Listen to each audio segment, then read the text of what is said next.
Yes, Kukyala media goyo najo sinzira okubanga essaawa zino weewayo okubanga weekumira ku mukutu tugamba ekyo kyokola okola kyamaanyi era tugamba nti gwatannaba subscribinga onyige n'akadde osobole okubanga update zonna ozifuna bulungi nnyo. Yes, olunaku lwaleero amawulire ge tukuleetedde ge g'omukyala gwe omukyala amanyiddwa nga boss lady.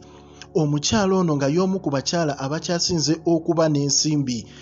Ffenna tumanyi nti omukyala ono akasente kano yakasikira okuva ewa bbaawe eyali amanyiddwa nga Ivan Ssemwanga gwe baali naye okumala ebbanga eddene nga tannavaayo n'agenda ew'omukulu Diamond Platnumz.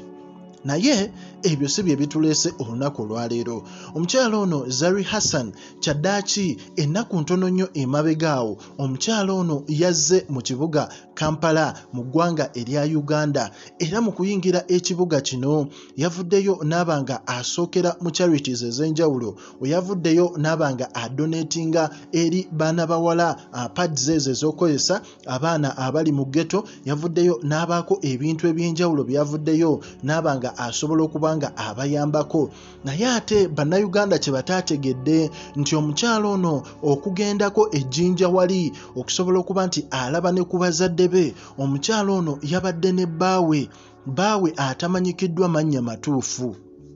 Bbaawe ono kyaddaaki yamututte mu bazadde be ne basobola okubanga omwami ono basobodde okubanga bamukubako eriiso era mu mbeera eyo omukyala Zari Hassan yasobodde okubanga omwami we akyala ewaka era abazadde ne bamutegeera yadde okukyala kuno kwabadde too secretive.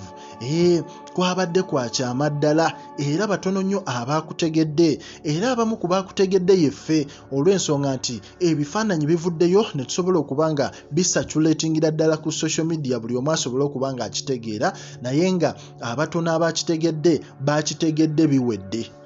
So omukyala oyo ffe tumugamba bugambi congratulations olw'ensonga nti omukyala oyo alina abaana 5 ate mu mbeera eyo ye ng'omukyala abadde aludde okuba n'abantu ab'enjawulo. Ffenna tumanyi nti yes bafunamu issues ne Diamond olw'embeera za Diamond ze tumanyi nti yabuukira ono n'oli. So mu mbeera eyo omukyala n'asobola okubanga yavaayo n'atandika obulamu bwe obupya wali e South Africa. So omukyala ono akasente kayinako kangi era nga abasajja bangi abandibadde baagala okubeerako naye ate status gy'aliko nnene nnyo. So okuvaayo nti omwegezeemu olina okubanga naawe akasente okaweza bulungi nnyo.